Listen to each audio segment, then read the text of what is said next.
لاہور میں مغل پورہ ایک علاقہ ہے،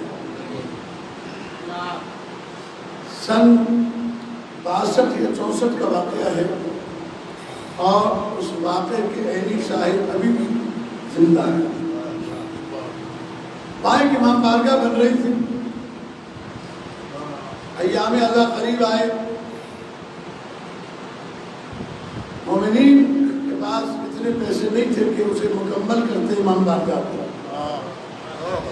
دیواریں کھڑی ہو گئی، چھت رہ گئی۔ اس زمانے کے کچھ مومنین زیارت کے لیے کربلا جا رہے تھے۔ یہ مجھے باقاعدہ طور پر ایک عالم نے واقعہ سنایا خود، جو اس واقعے کے خود عینی گواہ ہے۔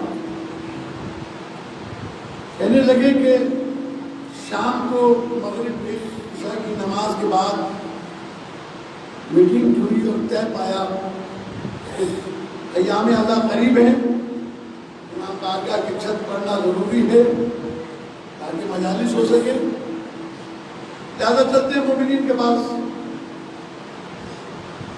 تاکہ ان سے تعاون لیا جائے۔ وہاں گئے، سب سے پہلے ایک سید کے گھر گئے جو کربلا جانے کے لیے عازم تھے۔ ان سے کہا کہ بھئی ہم آئے آپ کے پاس، امام بارگاہ کی چھت ڈلنا ہے، عزاداری ہونا ہے، لہذا کچھ رقم ہمیں درکار ہے امام بارگاہ کی چھت کے لیے، تو ہم آئے ہیں، کچھ آپ دیں گے، کچھ دوسرے مومنین کے پاس ہم جائیں گے تاکہ یہ چھت پڑ سکے۔ کہنے لگے کتنا آپ کا تخمینہ ہے؟ تخمینہ ہے کہ 350 روپے میں، سن 62 کی بات کر رہا ہوں،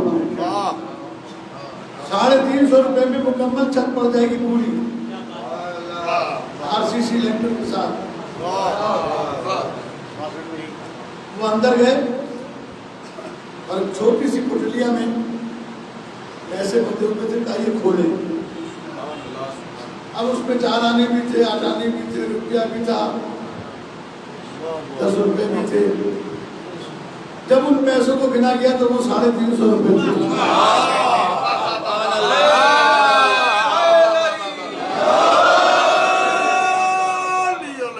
کہنے لگے کہ میں نے اپنی جوانی سے بڑھاپے تک بچا بچا کے یہ پیسے زیارت کے لیے جمع کیے تھے۔ عقیدے پہ لڑنا اور چیز ہے اور عقیدے پہ عمل کرنا اور چیز ہے۔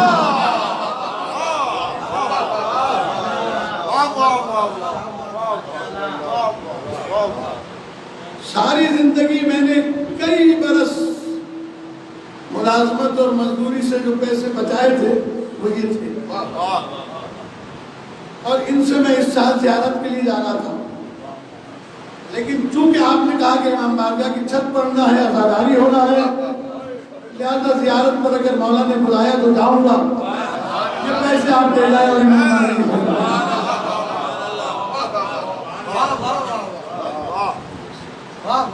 جب ہم نے امام بارگاہ کی چھت ڈالی، اس کے ساتھی بزرگوار کے جب زیارات پر جانے لگے تو ان سے کہا کہ چلیے آپ کا تو پاسپورٹ بھی تیار ہے۔ کہنے لگے کہ نہیں، میرے پاس اب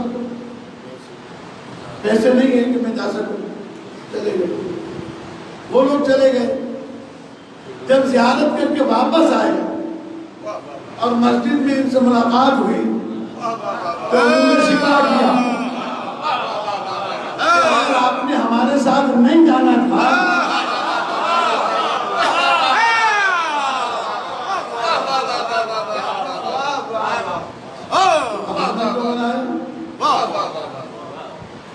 اس چیز پر جناب آپ زیارت پر گئے اور آپ ہمارے ساتھ نہیں گئے۔ کہنے لگے بھائی یہ مسجد والے کے بعد میں تو نہیں گیا۔ کہنے لگے ہم کسی کی بات کا کیسے بھروسہ کریں، ہم نے تو اپنی آنکھوں سے کربلا میں دیکھا، تاج محل میں دیکھا، شامرہ میں دیکھا، حجر میں دیکھا، کیسے بھروسہ کریں۔ یہ بہت پریشان ہوئے۔ کہا بھائی آپ نے میری شکل کا کوئی آدمی ہوگا؟ اگر ایک جگہ دھوکہ ہو سکتا ہے دو جگہ دھوکہ ہو سکتا ہے، مستقل تو دھوکہ نہیں ہو سکتا، اور دھوکہ ایک آدمی کو ہو سکتا ہے، سب کو تو نہیں ہو سکتا۔